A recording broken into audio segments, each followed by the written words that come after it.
చాలా రోజుల తర్వాత ఒకప్పటి ఆంధ్రప్రదేశ్ ముఖ్యమంత్రి, ఇప్పుడు ప్రస్తుత ముఖ్యమంత్రి ఆంధ్రప్రదేశ్,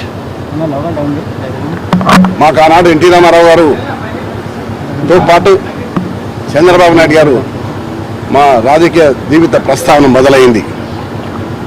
అనేకమైనటువంటి ఒడిదుడుకులతో తెలంగాణ ఏర్పడిన తర్వాత ఎన్నో కష్టాలు పడి ముఖ్యమంత్రిగా మళ్ళొకసారి చంద్రబాబు నాయుడు గారు ఆంధ్రప్రదేశ్ ముఖ్యమంత్రిగా కావడం మాకు అందరూ కూడా సంతోషమైన విషయం.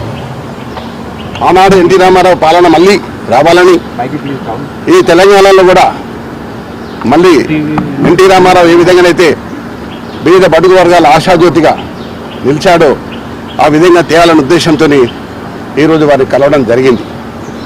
అంతేకాదు ఈరోజు హైదరాబాద్ నగరం ఇంత సుందర నగరంగా తీర్చిదిద్దామంటే ఆనాడు నేను మేయర్గా చేసిన చంద్రబాబు నాయుడు గారు, ఆయన ముఖ్యమంత్రిగా ఉన్నప్పుడే హైదరాబాద్, సికింద్రాబాద్, హుస్సేన్ సాగర్తో పాటు ఈరోజు సైబరాబాద్ సిటీ తీసుకొచ్చింది కూడా చంద్రబాబు నాయుడు గారు. దాంట్లో ఎవరు కాదనలేరు, సాక్ష్యం నేనే.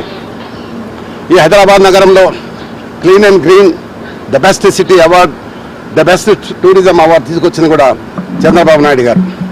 అయితే ఈ మధ్యకాలంలో తెలంగాణ అంశం వచ్చి మరి ఏం జరిగిందో మనం అందరం చూస్తూనే ఉన్నాం.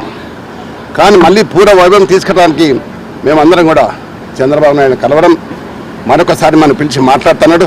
తప్పకుండా మళ్ళీ ఆనాడు ఎన్టీ రామారావు గారు ఏ విధంగానైతే పరిపాలన చేసిండో ఆ విధంగా చేసడానికి మేమందరం కూడా కృషి చేస్తాం.